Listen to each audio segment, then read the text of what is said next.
Où trouver 100 milliards par an? Bon, c'est une bonne question à poser à quelqu'un de gauche et quelqu'un de droite pour voir s'ils arrivent à la même conclusion. Nous sommes avec nos deux débatteurs du dimanche. William Tay qui fait son retour. Bonjour. Bonjour. Fondateur du think tank Le Millénaire, proche des Républicains. Nous sommes également avec Nicolas Corato. Bonjour. Bonjour. Fondateur du think tank Place de la République, plutôt proche du Nouveau Front Populaire, en tout cas à gauche. Voilà. Où trouver 100 milliards par an? D'abord, est-ce que la France a les moyens de dédier 100 milliards d'euros par an à sa défense? Mais c'est pas une question de moyens, c'est une question de besoin aujourd'hui. C'est-à-dire que le monde est complètement différent.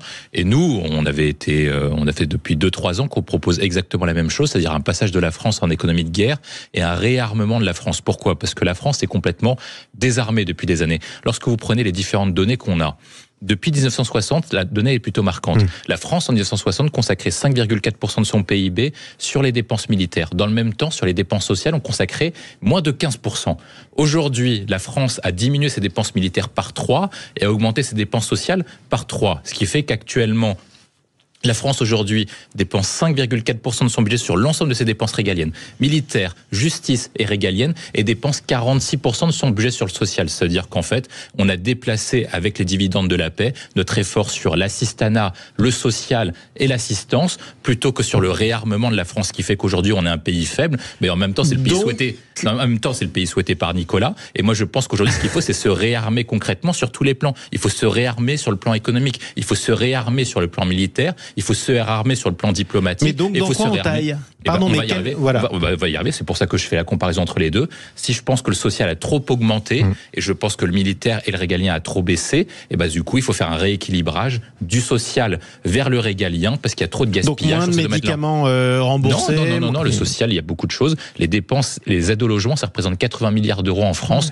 et ça peut être une partie de détail parce qu'aujourd'hui, les Français comprennent très bien qu'on dépense un max dans le logement. Ils ont toujours du mal à se loger, donc ils se posent des questions. Deuxième paramètre. Il en manque toujours. Deuxième paramètre, sur quoi on pourrait aller concrètement. C'est-à-dire qu'aujourd'hui, il y a beaucoup de gaspillage et de suradministration dans les dépenses d'éducation nationale et de santé. Donc 33% du budget sont consacrés aux deux sur l'éducnat et sur la santé. Peut-être qu'on peut faire moins de bureaucratie, moins d'administratifs et moins de contrôleurs des travaux finis et davantage de gens sur le terrain qui puissent aller bosser. Ce qui est intéressant, c'est qu'on peut être d'accord sur le point de départ. Je pense que effectivement, le sujet aujourd'hui, c'est plus de se demander si on doit le faire, c'est comment on le fait. Alors c'est important de s'arrêter là-dessus parce que tout le monde à gauche ne dit pas ça. Pardon. Oui, mais tout le monde à droite ne le dit pas non plus. Sur l'armée, si. Pardon. En revanche, moi, j'ai pas entendu beaucoup Marine Le Pen nous parler de l'effort de guerre, de l'économie de guerre. Ni Monsieur Bardella, ni Monsieur Retailleau. Donc il y a des gens à droite qui sont taiseux sur le sujet également. Donc n'incriminons toujours pas les gens de gauche. Il y a moins de pacifistes à droite quand même. 1, 2, comment on le fait? Moi, je n'oppose pas les dépenses de défense et les dépenses sociales. Parce que je ne suis pas malthusien. Parce que je considère qu'une économie de guerre telle que nous la présente le président de la République, ça n'est pas faire les mêmes débats avec les mêmes ingrédients. On change de monde, on change de paradigme, on change d'ingrédients et d'équations.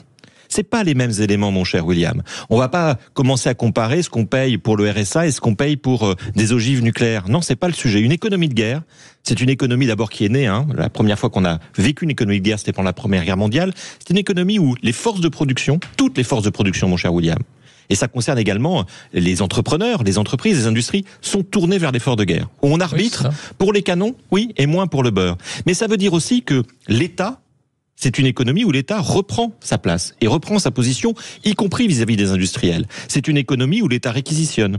C'est une économie où l'État nationalise. C'est une économie où l'État emprunte.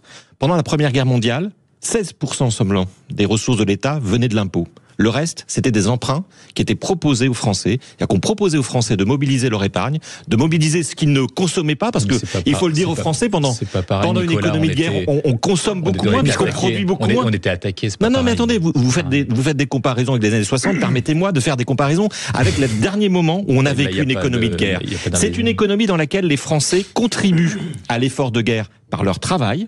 C'est un moment où l'économie et les industriels et les forces capitalistiques contribuent à l'effort de guerre. C'est-à-dire que les capitaux sont mis à contribution et réorienter vers l'effort de production militaire. Ce que tu dis, c'est qu'en fait, tu évites de répondre au sujet. Non, mais William, il faut dire la vérité aux Français. Ce ne sera pas simplement un débat de projet de loi de finances où on aura la droite qui dira moins de social, plus de guerre, et la gauche qui dirait plus de social, moins de guerre. Non, c'est pas ça une économie de guerre. Il faut être. Non, ce que dit Nicolas, c'est pas utopique. C'est réel. On va ramener un peu de calme, on va ramener un peu d'ordre, et aussi on va rappeler les choses. Je veux bien qu'on parle d'économie de guerre, mais jusqu'à preuve du contraire, quoi qu'il se passe et quoi qu'on pense du régime moscovite, nous ne sommes pas en guerre. L'Ukraine est en guerre et nous la soutenons. En tout cas, la France la soutient. Mais la France n'est pas en guerre. Vous avez bien cité le président de la République qui nous parle d'économie de guerre. Donc il faut définir ce qu'est l'économie de guerre. Et je finis sur l'économie de guerre, sur les moyens. Vous parliez de la contribution des Français. Pendant les économies de guerre, qu'est-ce qu'on fait? On propose des emprunts nationaux français. C'est-à-dire qu'on va créer une dette souveraine. Au lieu d'emprunter auprès des systèmes financiers, on emprunte auprès des Français qui soutiennent leur pays. Eh ben, c'est une piste, bien sûr. Non, mais Nicolas confond tout un peu comme d'habitude. Le problème, c'est qu'aujourd'hui, il confond l'économie de guerre quand le pays est attaqué, ce qui est le cas de l'Ukraine, par exemple. C'est-à-dire que le territoire national est attaqué, ou lorsque vous faites un passage en économie de guerre, lorsque votre territoire national n'est pas attaqué. C'est pas du tout la même chose. Il y a deux différences. Il y a la différence, ce que cite Nicolas, c'est quand vous êtes dans le cas de Zelensky, de la Première Guerre mondiale, où à ce moment-là, le territoire national est attaqué. Donc c'est normal, en fait, vous êtes obligé d'emprunter parce que vous avez perdu votre territoire industriel et votre population active. Votre population ne fonctionne pas, et donc vous êtes obligé d'envoyer une grande partie de vos armées et de votre emploi politique au front. Nous, justement, on a travaillé sur un exemple. Le meilleur exemple qu'on prend, c'est Franklin Delano Roosevelt, dont le pays n'était pas attaqué et dont ce qui fait quelque chose ce qui faisait quelque chose de très concret, même si c'est par l'abord le territoire, grand territoire américain n'est pas attaqué. Ce qui fait, c'est que il arrive en 41. Enfin, en tout cas, la question se pose entre 40 et 41. Il arrive, il y a 500 000 hommes mobilisables selon le département de l'armée US. Et en fait, il arrive en 2 ans à passer à 11 millions de soldats équipés et surarmés. Donc il arrive à produire 650 000 avions, il arrive à produire 600 000 chars. Comparaison n'est pas raison, pardon. Un tel véhicule. Moi, je pense que c'est à peu près ça. Mais il nationalise aussi Franklin Delano Roosevelt. Ce qu'il faut faire, c'est faire un passage en économie de guerre, mais non pas sur ce que propose Nicolas, mais sur un passage pour pouvoir changer de nouveau monde. Ce passage-là, ça se fait. Non, mais attendez, je ne vais pas répondre à chaque fois en 30 secondes, parce qu'à chaque fois, Nicolas vous êtes un peu long, William, ce matin. Ça fait longtemps qu'on vous a pas vu. C'est toi. William, tu verras quand on regarde les replays, tu parles beaucoup plus longtemps. Donc, comment on fait à l'arbitrage vidéo? Comment on fait pour passer concrètement en économie de guerre? Quand vous voulez passer en économie de guerre, la première chose qu'on demande, c'est d'avoir une industrie qui est capable de se muter pour remplir tous les besoins industriels du pays. Qu'est-ce qu'il faut? En fait, vous avez des besoins qui sont très simples. Vous avez besoin d'une industrie textile pour pouvoir fournir des équipements aux soldats. Vous avez besoin d'une industrie automobile pour fournir des véhicules aux soldats. Vous avez besoin de tanks, etc. Et donc, le problème qu'on a aujourd'hui, essentiel, c'est que l'appareil productif français est mort. Mais pourquoi est-ce que l'appareil productif français est mort? C'est à cause des amis Nicolas qui sont passés, William. Qui ont sacrifié. Soyons dans la nuance un peu. Vous ne pouvez pas dire que l'industrie française est morte. L'appareil productif est quand même passé la France pesait à peu près 20% de son économie de l'industrie il y a 40 ans. Et aujourd'hui, elle n'en pèse plus que 10. Donc aujourd'hui, l'industrie française est en difficulté. C'est pas forcément la responsabilité. Si on veut faire en sorte que l'économie d'hier fonctionne, on peut pas le faire sans industrie. Et je redis, pour pouvoir faire une industrie, on peut pas faire des industries sans usines, on peut pas faire des industries sans travailleurs, on peut pas faire de l'industrie avec la décroissance, en faisant du nivellement par le bas, de l'égalitarisme et surtout des impôts. Les entreprises ont besoin d'être compétitives pour passer en économie de guerre. Et pour que les entreprises puissent être compétitives, il faut faire une économie tournée vers la production et non pas vers la consommation, le bien-être et le droit à la paresse. On voit bien, et ce débat est très intéressant, que finalement, il y a une partie de la droite qui ne veut pas de l'économie de guerre. Il y a une partie de la droite qui ne veut pas changer de paradigme, qui ne veut pas regarder le monde tel qu'il est, et le monde en face. Aujourd'hui, le sujet, pardonnez-moi, c'est pas de se demander si on pourra ménager la chèvre et le chou. C'est pas d'envoyer des signaux positifs à la population, aux travailleurs et en même temps aux grands patrons. Le sujet aujourd'hui, c'est l'unité de la nation. C'est l'unité de la nation sur une préparation, à la guerre. Pour avoir la paix.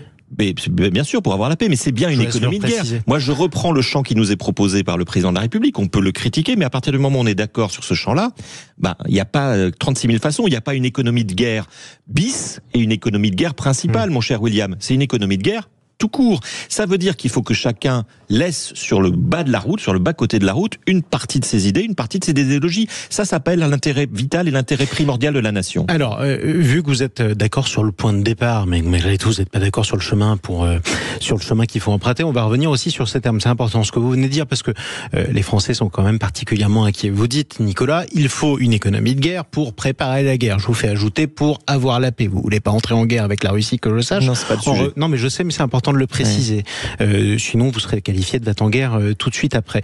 Vous voulez que la France, corrigez-moi si je me trompe, ait une armée suffisamment puissante, et donc beaucoup plus qu'aujourd'hui, pour que ça dissuade la Russie d'attaquer d'autres pays en Europe. On est d'accord ? Mais c'est pas la France. Moi, je souhaite que le projet soit massivement européen. Non, mais c'est aussi France, sur les moyens d'y arriver, c'est important parce qu'à droite aussi et à gauche aussi, il y a des clivages là-dessus. Mais on n'a plus le temps de gérer ces clivages. C'est-à-dire qu'aujourd'hui, l'avenir de la France, il est clairement européen. On parlait des moyens pour y parvenir et de la dette française. Aujourd'hui, qui a les moyens d'emprunter et d'apporter capitalistiquement les moyens financiers pour que l'Europe se réarme et que la France puisse effectivement jouer son rang? C'est l'Europe, c'est pas la France, c'est pas les Français tout seuls qui y arriveront. Donc là aussi, il faut qu'on dépasse ces nuances-là, il faut qu'on dépasse ces clivages. Non, mais vous voyez bien que ce que propose Nicolas n'a pas de sens. Je voudrais qu'on revienne sur la question de fond parce que c'est quand même important. Mais l'emprunt, pourquoi on s'arme?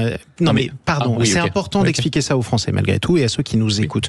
Pourquoi vous voulez aujourd'hui qu'on s'arme davantage qu'aujourd'hui? Parce qu'en fait, on a un sujet essentiel. Aujourd'hui, lorsque vous regardez, si vous êtes d'accord avec le président de la République et la Russie est une menace pour les territoires européens, on va faire quelque chose de simple. Est-ce que vous êtes d'accord? Je suis d'accord. C'est pour ça que je pense qu'il faut passer en économie de guerre. Je pense que le sujet essentiel, c'est que vous regardez la différence de matériel disponible pour l'armée russe et pour l'ensemble des armées européennes coalisées. Ce sera ça, une alliance de tous les pays européens. La Russie a plus d'avions que tous les pays européens, comprenant la Britannique, réunis. La Russie a plus de chars que tous les pays européens réunis. La Russie a plus de navires de combat opérationnels que l'ensemble des pays européens réunis, lorsqu'on prend les croiseurs de combat, etc. Oui, enfin, ils flottent pas tous aussi bien. Non, c'est pas les mêmes. En tout cas, en termes de nombre, ils en ont plus que nous, tous réunis. Et donc, ça pose question. Les Français comprennent qu'un croiseur ne veut pas en détruire 5 d'un coup. Donc, pour pouvoir au moins rivaliser avec les Russes, et en tout cas, rivaliser surtout, dans quel esprit? Non, mais c'est important, je vous laisse aller jusqu'au fond. Il faut être précisé. Nous, ce qu'on a besoin, c'est de pouvoir avoir une force de dissuasion. Comme l'arme nucléaire est une arme de dissuasion qu'on n'a pas besoin d'utiliser. Nicolas pense qu'on va partir en guerre. Non.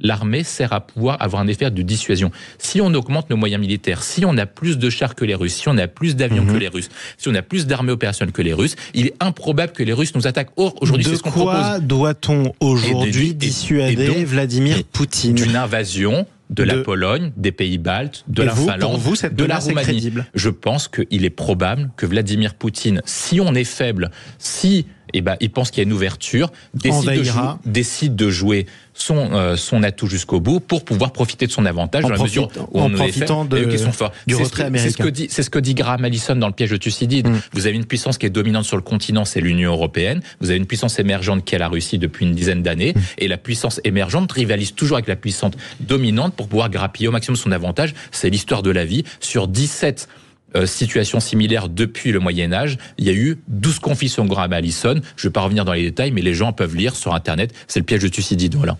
Et je crois que ce sur quoi nous devons travailler, c'est sur l'indépendance et l'autonomie de l'Europe. Les Français et les Européens se réveillent un peu groggy. On a vécu et on a consommé, on a prospéré pendant 80 ans à l'abri de la puissance militaire américaine et sans jamais peut-être, et parfois en l'oubliant. Aujourd'hui, les Américains s'en vont. C'est ça que la position de Trump. Donc les Américains s'en vont, donc l'Europe doit considérer sa propre défense. Et ça remet en cause beaucoup de nos débats, beaucoup de nos échanges, beaucoup de nos analogies. Quand pendant 40 ans, on s'est comparé à l'Allemagne et on se disait les Allemands réussissent mieux que la France, les Allemands, etc. Et pourquoi les Allemands avaient un avantage? Parce que les Allemands ne consommaient rien, ne dépensaient rien en termes de défense. Les Allemands vivaient gratuitement sous le parapluie nucléaire américain. Aujourd'hui, la situation est tout autre et nous devons nous adapter. Et l'objectif, c'est vraiment l'indépendance de l'Europe. Et donc l'Allemagne devra-t-elle vivre gratuitement désormais sous le parapluie nucléaire français? C'est une autre question dont on débattra un autre jour. L'Allemagne paiera, comme on disait avant. Oui, effectivement. Merci beaucoup pour ce souvenir. En tout cas, Nicolas Corato. Je rappelle que vous êtes le fondateur du think tank Place de la République. Merci à vous, William T. Et à bientôt, fondateur du think tank Le Millénaire.